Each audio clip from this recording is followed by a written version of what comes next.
I expect that I'm just like you. I own two cars which together drove 25,000 kilometres last year. I used 4,700 kilowatt hours of electricity to heat my home in the winter, cool it in the summer and keep my pool nice and clean. In our house we use about 25,000 litres of water every month and about 40% of that goes in the garden. I like to barbecue with coal. Pre-COVID I took a flight every couple of months and would fly to Europe on holiday. I have an emotional connection to fossil fuels as well as a practical one. Some of my earliest and fondest memories are of being taken to air shows by my dad. We watched these jets scream overhead, the afterburners glowing as they consumed lots of jet fuel. But I also have an emotional connection to other things which I'm learning to let go of. For instance, bacon sandwiches. So I was recently told by a doctor my cholesterol was high and I needed to cut down on saturated fats. No more bacon sandwiches. Just like the bacon and other things that are bad for us, we need to reduce our use of fossil fuels, and I think we all know that. But also, just like the bacon, most of us will find that really hard to do.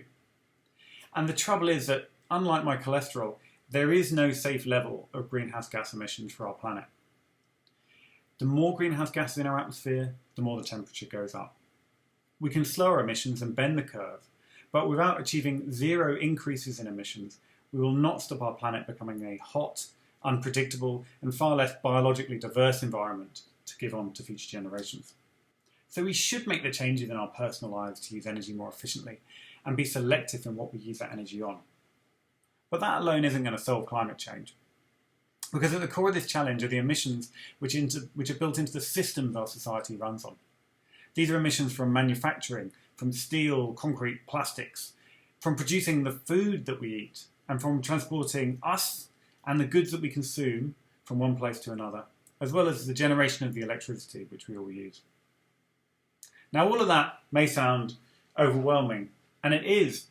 No one can solve this alone. You can't, I can't, world leaders can't, climate activists can't, billionaire philanthropists can't.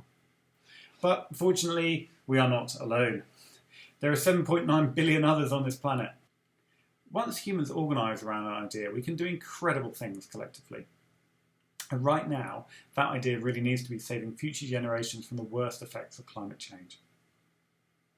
We've each got to find our place in this fight, our opportunity to contribute, which will be specific to our own circumstances. So I'm an engineer, that means I'm fascinated by technical solutions. But that might not be you. You may be a marketing expert, a construction worker, an investment banker. Think of it a bit like a war. We wouldn't all be on the front line in a war, but we would all have to find the part that we would play. And just as a war has heroes, so too are there going to be opportunities here to harness our personal ambition to build successful careers which also have climate impact. Elon Musk chose to build Tesla to show the world the potential of electric cars. Now, you might not agree with Boris Johnson in the UK, but he has shown that it is possible to succeed as a right-wing politician and take action on climate.